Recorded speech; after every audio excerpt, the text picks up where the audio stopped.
केशव नगर राज्य के एक छोटे से गांव में हरिराम नाम का एक सीधा साधा, मेहनती और ईमानदार किसान अपनी पत्नी के साथ खेत में बैठा हुआ था। देखना, हमारी फसल इस साल बहुत अच्छी होगी। हाँ, क्योंकि मेरी मेहनत के साथ साथ मेरे खेत की जमीन पर तुम्हारी मेहनत का पसीना भी शामिल है अर्चना। हाँ। नहीं, सारे गांव में केवल तुम ही मेहनती और ईमानदार हो। तुम्हारे पास जमीन तो कम है, लेकिन तुम्हारा दिल बहुत बड़ा है। कुछ देर बाद दोनों पति पत्नी घर चले गए।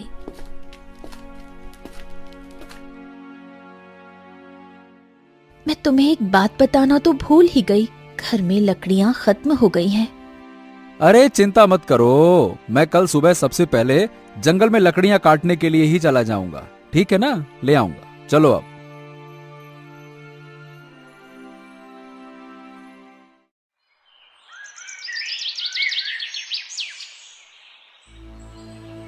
अगली सुबह हरिराम लकड़ियां काटने के लिए जंगल चला गया।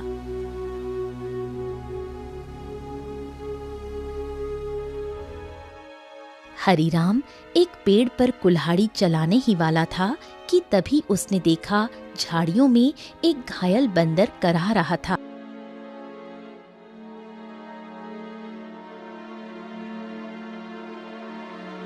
हे भगवान, बाप रे, इस बंदर को तो लगता है किसी ने बुरी तरह से घायल कर दिया है। जरूर किसी जंगली जानवर ने इसके ऊपर हमला किया होगा। बताओ भला, बेचारे का हाथ खून से भरा हुआ है। ओहो हो। हरिराम बंदर के पास बैठा था। काश तू बोल सकता तो बता सकता कि तेरी तकलीफ कहाँ है। फिलहाल तो तेरे हाथ में खून दिख रहा है, लेकिन जिस तरह से तू दर्द से तड़प रहा है ना, बाप रे, तकलीफ तो कहीं और ही है। उसी समय वहां एक साधु आ पहुंचा। कौन हो तुम और बंदर से क्या बातें कर रहे हो? प्रणाम साधु महाराज, मैं तो बस लकड़ियां काटने के लिए जंगल में आया था। इस घायल बंदर को देखा तो इसके ऊपर तरस आ गया। लगता है किसी जंगली जानवर ने हमला किया है इसके ऊपर। देखिए ना, इसके हाथ से खून बह रहा है। लेकिन जिस तरह ये दर्द से तड़प रहा है, मुझे तो लगता है कि इसे कहीं और ही तकलीफ है। बहुत कम इंसान होते हैं जिनके मन में जानवरों के प्रति इंसानियत होती है। रुको रुको रुको। ओम। इतना बोलकर साधु मंत्र पढ़ने लगा। अचानक रंग बिरंगी किरणों से बंदर का जख्म सही हो गया। हाँ, अब ये बंदर तुम्हें बता सकता है कि इसकी तकलीफ कहाँ है। इतना बोलकर साधु वहां से चला गया। बंदर उठकर खड़ा हो गया। मेरे कंधे में बहुत दर्द हो रहा था। हाँ, अब अच्छा लग रहा है। एक शेर ने मुझ पर हमला किया। मैं बचने के लिए दूसरे पेड़ में कूदा। शेर का पंजा मेरे हाथ में लगा और मेरा हाथ घायल हो गया। मैं पेड़ ही नहीं पकड़ पाया और मैं जैसे ही नीचे गिरा, बाप रे बाप, मेरे कंधे में बहुत चोट लग गई थी। अरे, तुम तो बिल्कुल मनुष्य की आवाज में बात कर रहे हो। ये कैसे संभव हुआ? जब साधु ने मंत्र पढ़ा ना, तब मुझे ऐसा लगा कि मेरे अंदर बात करने की शक्ति आ गई है। मैंने बोला और मेरी आवाज तुम तक पहुंच गई। लगता है ये चमत्कार साधु बाबा ने किया है। हाँ।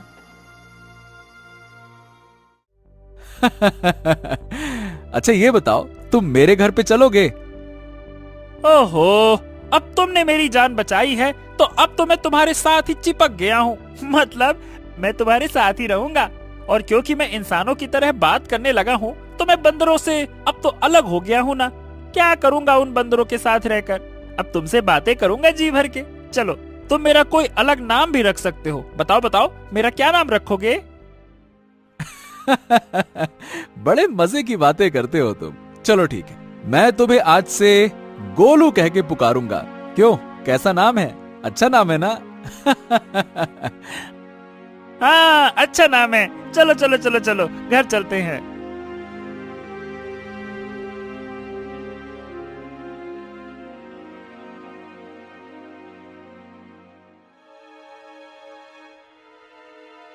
अरे, ये जंगल से तुम बंदर को क्यों पकड़ लाए? हरीराम पूरी घटना अर्चना को बताने लगा। क्या क्या वास्तव में बंदर बात कर सकता है? अरे तुम स्वयं पूछ लो। क्या नाम है तुम्हारा? मेरा नाम गोलू है। हरीराम ने मेरी जान बचाई है और अब मैं उसका साथी हूँ। साथी क्या, अब तो मैं तुम्हारे परिवार का हिस्सा हूँ। अर्चना आश्चर्य में पड़ गई। समय बीतने लगा। गोलू की मौजूदगी घर में नई जान ले आई थी। धीरे धीरे गोलू अर्चना के काम में हाथ बटाने लगा। गोलू अब हरीराम का सच्चा साथी बन चुका था। एक दिन गोलू हरीराम से बोला, हरीराम, अब मैं भी तुम्हारे साथ खेत में चलूंगा। क्या करूंगा घर में बैठे बैठे, मुझे भी चलना है। अरे गोलू, खेत का काम आसान नहीं होता, बहुत मेहनत लगती है। क्या करोगे तुम वहाँ पे? अरे क्या करूंगा क्या, मैं भी तुम्हारे साथ मेहनत करूंगा। और क्या, क्या मुझे कम मेहनती समझा है क्या?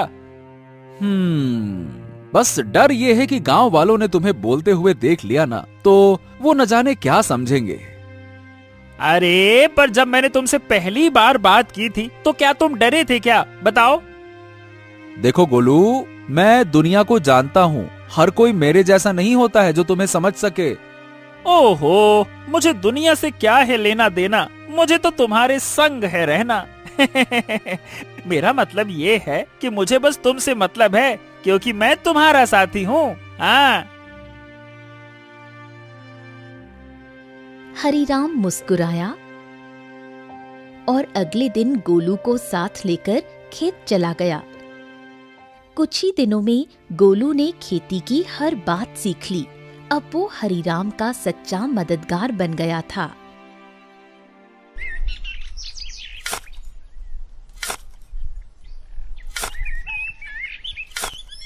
हरीराम, अरे आज की मिट्टी तो बहुत भारी लग रही है।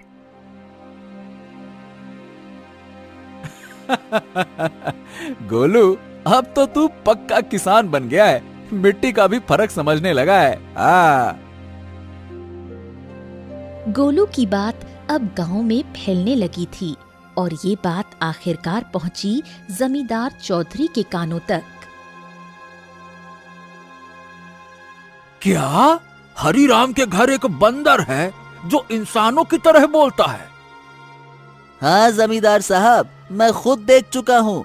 अरे मैंने तो उसे बोलते हुए सुना भी है। पहली बार तो मैं डर गया था। अरे भैया, तो फिर उस बंदर को लेकर तमाशा करना चाहिए, उससे तो बड़ी अच्छी कमाई होगी। ये बात आपने बिल्कुल पते की कही जमींदार साहब। जमींदार की हंसी कुछ देर चली, फिर वो गंभीर हो गया। हाँ, इस हरीराम की जमीन पर मेरी नजर बहुत समय से है।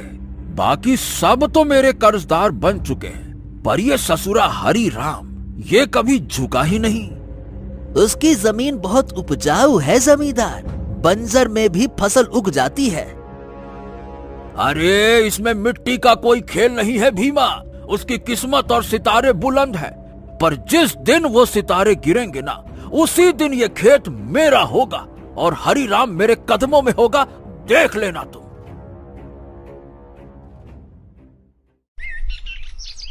समय ऐसे ही बीतने लगा।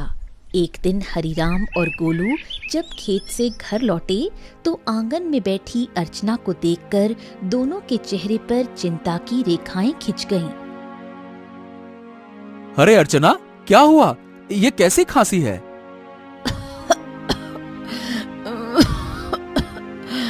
कुछ दिनों से खांसी हो रही है, अब तो दिन ब दिन और भी बढ़ती जा रही है। हरीराम, इसे नजरअंदाज मत करो, किसी अच्छे वैद्य को तुरंत बुलाना चाहिए। हरीराम ने देर न करते हुए गांव के एक अनुभवी वैद्य को बुला लिया। वैद्य ने अर्चना को ध्यान से देखा। हरीराम, देखो, इन्हें एक विचित्र बीमारी हो गई है। अगर समय पर इलाज न मिला तो ये जानलेवा हो सकती है। हाँ, नहीं नहीं नहीं नहीं वैद्य जी, आप तो इलाज शुरू कीजिए, मैं कोई कसर नहीं छोड़ूंगा।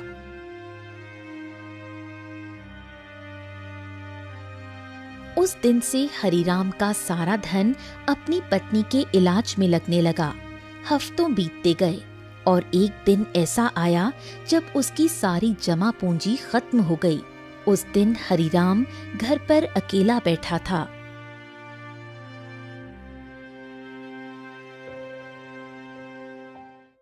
ऐसे उदास मत बैठिए, मैं अपने आप ठीक हो जाऊंगी।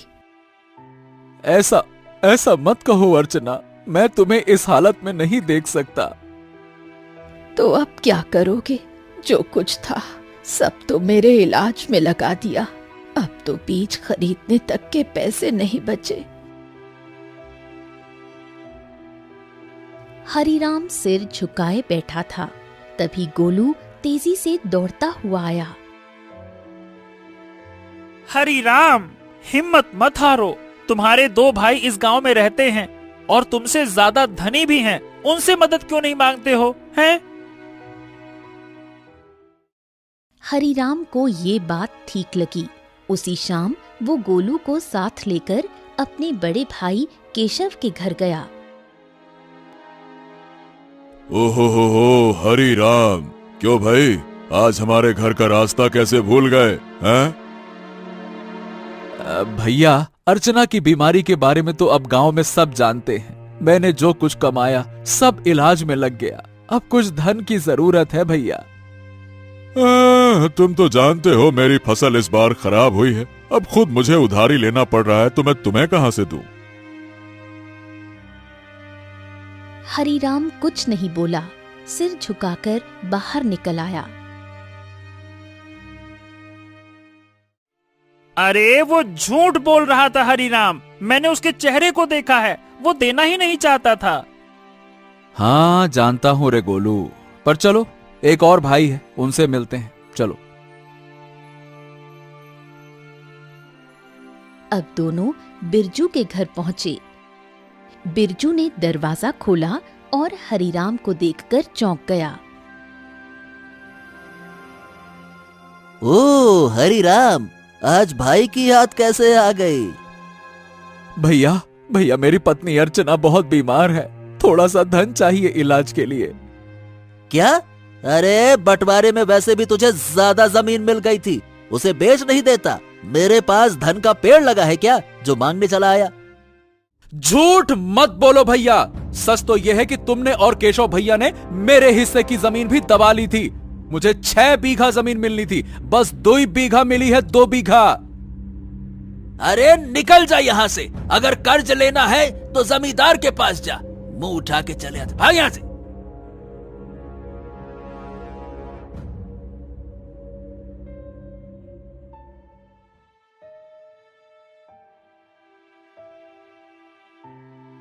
कैसे भाई हैं तुम्हारे हरिराम, एक भी मदद को तैयार ही नहीं है।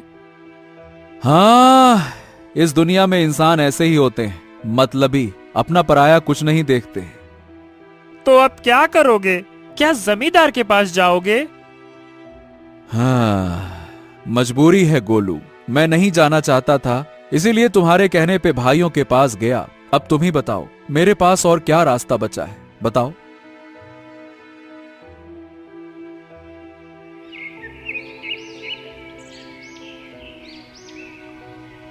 अगले दिन हरिराम और गोलू जमींदार की हवेली में जा पहुंचे। उम्मीद उसे कम थी, मगर अपनी पत्नी की खातिर उसने खुद को झुका दिया था। मैं जानता था हरिराम, एक न एक दिन तू चलकर मेरी हवेली में जरूर आएगा भैया। आपने बिल्कुल सही कहा था मालिक, जब तक इसकी किस्मत चमक रही थी तब तक बहुत अकड़ में चलता था। अब देखो कैसा मुरझाया मुरझाया सा खड़ा है। ए जमींदार, तुम्हें किसी की हालत का मजाक उड़ाने का हक नहीं है। लोग तुम्हारा सम्मान करते हैं, तुम्हें भी दूसरों का सम्मान करना चाहिए, समझे? ए बदरवा, बकवास बंद कर। तू इंसानों की तरह बोलता है, इसका मतलब ये नहीं है कि तू इंसान बन गया है, समझा? हाँ भैया हरिराम, बताओ बताओ क्यों आए हो? क्या बताएं, आपको तो सब पता है, मेरी पत्नी बीमार है, सारा धन इलाज में चला गया, कुछ धन की आवश्यकता है। अच्छा, धन चाहिए तो भैया मेरी शर्तें सुन लो। ब्याज 50% और बदले में कुछ गिरवी रखना होगा। हाँ, मेरे पास कुछ बचा है क्या जो गिरवी रखूं? जो सोने के आभूषण थे वो भी इलाज में बिक चुके हैं। अरे है ना, क्यों नहीं है? तेरे पास 2 बीघा जमीन है, भैया उसे गिरवी रखो। वक्त पर कर्ज चुकाएगा तो जमीन तेरी वरना मेरी, सीधा हिसाब। बोलो भैया। हरीराम सोच में पड़ गया। उसे अपनी पत्नी का जीवन बचाना था, मगर कीमत बहुत बड़ी थी। अरे ये तो सरासर अन्याय है। तुम किसी की मजबूरी का फायदा उठा रहे हो। ऐसे तो हरीराम कभी कर्ज ही नहीं चुका पाएगा। ए हरीराम, पहले तो तू इस अपने पालतू बोलने वाले बंदर को ले जा यहाँ से, नहीं तो मेरा मन बदल गया तो हो गया तेरा काम। जब से आया है पटर पटर पटर पटर। चुप कर। हरीराम चलो मेरे साथ, ये कर्ज मत लो, चलो। गोलू, मेरे पास अब और कोई चारा नहीं है। अरे तुम बस चलो तो, मैं तुम्हारी मदद करूंगा ना। हाँ चलो मेरे साथ। हरीराम गोलू के साथ चला गया। हवेली के भीतर जमींदार और भीमा गुस्से से खौल रहे थे। ए मालिक, हरीराम तो हाथ से निकल गया। अरे चिंता मत कर बेटा, मजबूरी उसे फिर लौट आएगी। कितना दूर जाएगा वो?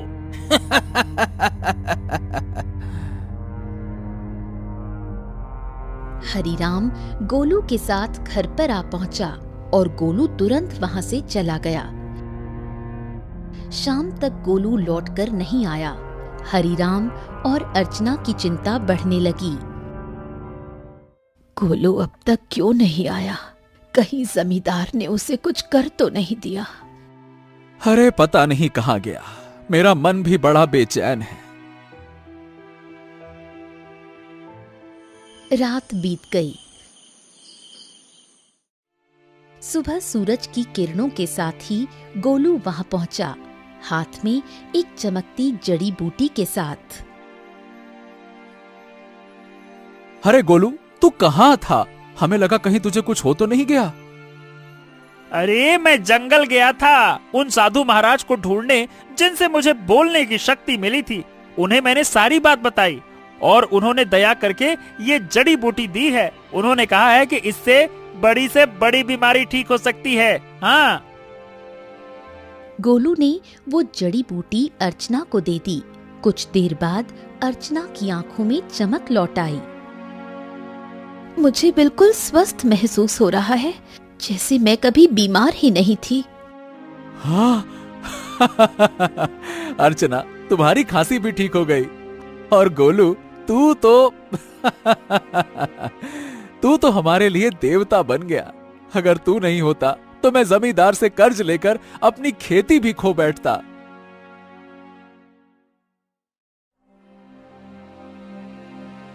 हाँ, अब मेरी पत्नी तो ठीक है, लेकिन खेत में बीज डालने के पैसे तक नहीं बचे।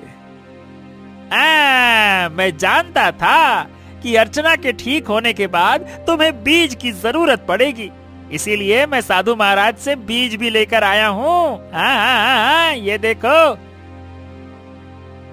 क्या बीज? हाँ, उन्होंने ये चमत्कारी बीज दिए हैं।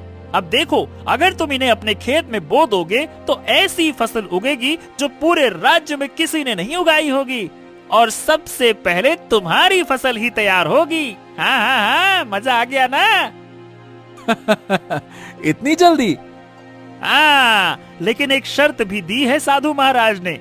जब तुम्हारा समय अच्छा हो जाए तब तुम उन लोगों की मदद करना जो जमींदार के कर्ज में दबे हुए हैं। अरे मित्र गोलू, गोलू गोलू गोलू, तू मेरा सच्चा साथी निकला। हम दोनों मिलकर अच्छे से खेत में फसल बोएंगे। चल मेरे भाई।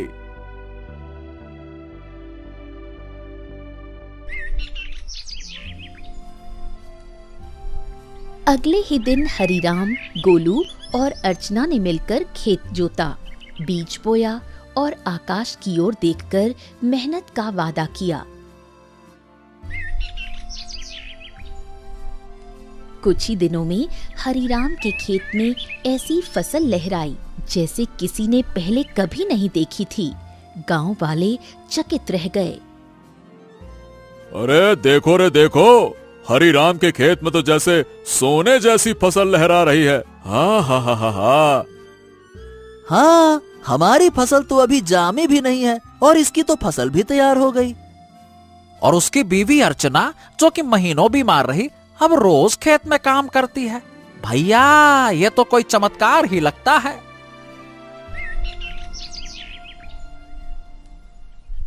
कुछ दिनों बाद हरिराम की किस्मत बदल गई। चमत्कारी फसल ने उसे गांव का सबसे सफल किसान बना दिया। बाजार में उसके नाम की चर्चा फैल गई। हरि राम, जपो राम नाम, बन गया तू धनवान। जो सोचा था वो हो गया सच। हाँ, वाकई में सच तो हो गया। लेकिन अब बारी है गोलू वादा निभाने की, उन सब की मदद करने की जो जमींदार के कर्ज में डूबे हैं।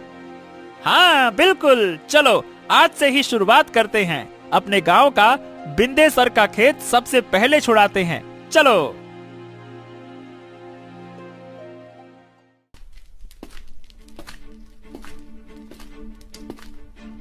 हरिराम और गोलू ने अपना मुनाफा इकट्ठा किया और एक एक कर गांव वालों का कर्ज चुकाने लगे।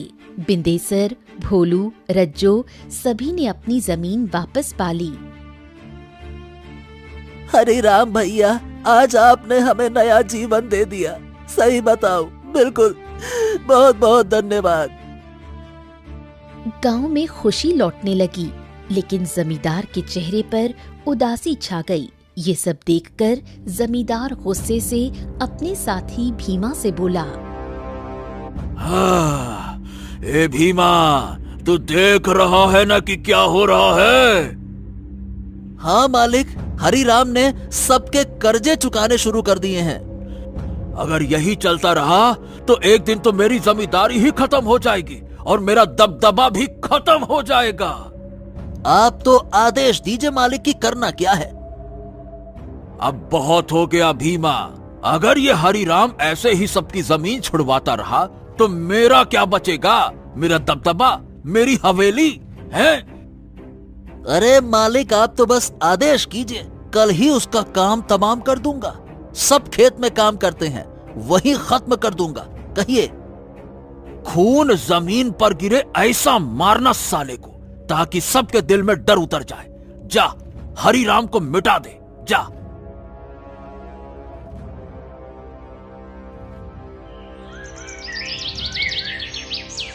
सुबह का सूरज उगा, लेकिन किसी तूफान से पहले की शांति जैसा लग रहा था। हरिराम खेत में बीजों को देख रहा था, जो अब सोने जैसे चमकते दिखते थे। अरे गोलू, देख तो, ये फसल तो जैसे गाना गा रही हो। तुम्हारे हाथ की छुअन में जादू है। हाँ बिल्कुल सही कह रहे हो मित्र। इस बार की फसल सोने की फसल जैसी उगती हुई दिख रही है। वाह वाह वाह वाह वाह वाह। इतना बोलकर अचानक गोलू एक ओर हट गया। सच तो ये था कि गोलू को किसी की आहट की भनक लग चुकी थी। तभी वहां जमींदार और भीमा आ पहुंचे। भीमा के हाथ में लंबा बर्छा था। हरिराम झुका हुआ था।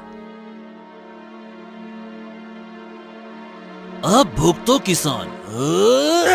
जैसे ही भीमा ने हरिराम की ओर बर्छा फेंका, एक छलांग, एक चीख, एक वार, लेकिन हरिराम पर नहीं, गोलू पर। गोलू! नहीं नहीं, ये क्या किया तूने? तुम्हारे लिए मित्रता का मतलब सिर्फ साथ नहीं होता, कभी कभी बलिदान भी होता है। तूने मेरी जान बचाने के लिए अपनी जान दांव पर लगा दी।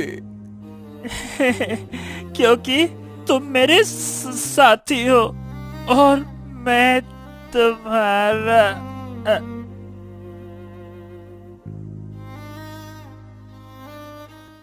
जमींदार और भीमा अविश्वास भरी नजरों से घायल गोलू को देखने लगे।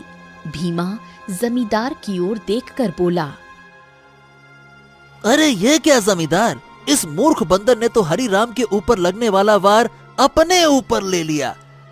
हाँ, तुमने सही कहा, लेकिन मैं फिर भी हरिराम को जीवित नहीं छोड़ूंगा। इतना बोलकर जमींदार गोलू की ओर देखकर क्रोधित अवस्था में बोला, अरे तू मूर्ख का मूर्ख बंदर ही रहा। अरे तू इंसानों की तरह बोल सकता था और इंसानों की तरह रहने लगा था, लेकिन तू इंसानों की तरह चतुराई नहीं सीख सका। तुझे क्या जरूरत थी अपने ऊपर वार लेने की? क्या आवश्यकता थी बलिदान देने की? मूर्ख बंदर कहीं का, तूने मेरे सारे किए कराए पर पानी फेर दिया। लेकिन तुझे क्या लगता है कि मैं हरिराम को जीवित छोड़ दूंगा? नहीं, मैं हरिराम को जीवित बिल्कुल नहीं छोड़ूंगा, क्योंकि उसकी वजह से ही मेरा गांव में दबदबा समाप्त हुआ है। तेरा ये बलिदान बेकार जाएगा रे मूर्ख बंदर, रुक जा। गोलू के होठों पर एक हल्की मुस्कान अब भी जिंदा थी। गोलू ने अपने मित्र हरिराम को मुस्कुराते हुए देखते हुए ही दम तोड़ दिया। तभी वहां वही साधु प्रकट हो गया जिसने गोलू को बोलने की शक्ति दी थी और जिसने गोलू को हरिराम की पत्नी को बीमारी से बचाने के लिए जड़ी बूटी और जादुई बीज दिए थे। साधु क्रोधित अवस्था में जमींदार और भीमा की तरफ देखकर बोला, जिसने निर्दोष की जान ली उसका पाप अब उससे बदला मांगेगा। जमींदार और भीमा, तुम दोनों ने बहुत बड़ा पाप किया है। तुम्हें इस संसार में खुलेआम रहने का कोई अधिकार नहीं है। तुम दोनों समाज के लिए खतरा हो। रुक जाओ। इतना बोलकर साधु की क्रोधित आंखों से रंग बिरंगी किरणें निकलकर भीमा और जमींदार के शरीर पर पड़ने लगी और अगले ही पल उनके शरीर में आग लग गई। कुछ ही देर में वो दोनों जलकर राख हो गए। गांव वाले इकट्ठा हो गए। साधु हरिराम की ओर देखकर बोला, हाँ, तुम्हारा और गोलू का साथ यहीं तक लिखा था हरिराम। लेकिन साधु महाराज, जमींदार के साथी भीमा ने मेरे ऊपर हमला किया था, लेकिन गोलू ने उसे अपने शरीर पर ले लिया। हाँ, क्योंकि वो तुम्हारा सच्चा साथी था। जाते जाते गोलू ने अपनी मित्रता का कर्ज चुका दिया। अपने साथी को कभी नहीं भूलना हरिराम। इतना कहकर साधु रंग बिरंगी किरणों में वहां से गायब हो गया। गांव वाले नम आंखों से गोलू के बलिदान की सराहना करने लगे। अरे ये कोई साधारण बंदर नहीं था भैया, देवता था, देवता, हरिराम का सच्चा साथी। हाँ भैया, इसने अपनी जान दे दी और हम सबको बचा लिया। बहुत अच्छा बंदर था। कुछ दिनों बाद हरिराम ने नम आंखों से गोलू की याद में उसी खेत में एक पौधा लगाया जो आगे जाकर बना साथी वृक्ष। गोलू, तेरे बिना सब अधूरा लगेगा, लेकिन तू मिटा नहीं। तू हर उस फसल में है जो इस धरती से उगेगी। कभी कभी सच्चा साथी इंसान नहीं होता, वो एक जानवर हो सकता है जो बिना शर्त प्रेम करे, रक्षा करे और अगर जरूरत पड़े तो जीवन भी दे दे।